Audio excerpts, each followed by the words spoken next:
என்கிட்ட இருக்கிற நிறைய மாணவர்கள் தியானம் வருது. இப்ப அவங்க என்ன பண்ணணும் அப்படின்னா, உடலை சீரா வச்சுக்கணும். ஒண்ணு. உணவை நிப்பாட்டக்கூடாது.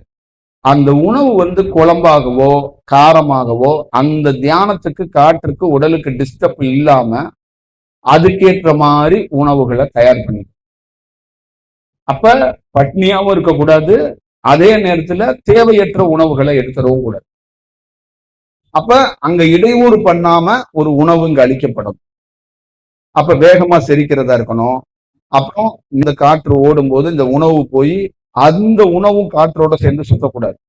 அப்ப இதை நீங்க பார்த்துக்கணும். அப்ப அந்த காற்று உங்களுக்குள்ள கிடைச்சு தியானம் ஒரு கிடைக்குது நம்ம மாணவர்களுக்கு அப்படின்னா, நீங்க அத்தனை பேரும் அடுத்த கட்டத்துக்கு எப்படி தயாராகணும்னா, தொடர்ந்து இதை ஹீட் ஆகாம, உங்களுடைய பெரிய பலமே என்னன்னா இந்த உடல் தான். இந்த உடலை வச்சுதான் நீங்க ப்ரூவ் பண்ணணும். அப்ப உங்களுடைய குருநாதர் யாருன்னா உங்க உடல் தான். அப்ப இந்த உடலை மிகச் சரியாக கண்மூடித்தனமாக இந்த உடலை ஹேண்டில் பண்ணக்கூடாது. ஒரு டாக்டர் ஒரு வைத்தியர் மாதிரி ஒரு தவஸ் பண்றவங்க உடலை பார்த்து, அப்ப உடலை நீங்க சீரா பார்த்துக்கிட்டு, அப்ப தியானம் அப்படியே போகும்போது உங்களுக்கு அனுபவம் எல்லாம் வராது. ஒரு நாள் சர்ப்ரைஸ் காத்துது. அது என்ன அப்படின்னா, உடல் பருவ மாற்றாது. இந்த பருவ மாற்றத்தை விஞ்ஞானியாலேயோ மருத்துவராலேயோ ஆக்க முடியாது. இதுதான் தியானத்துல இருக்கிற பெரிய சக்சஸ்.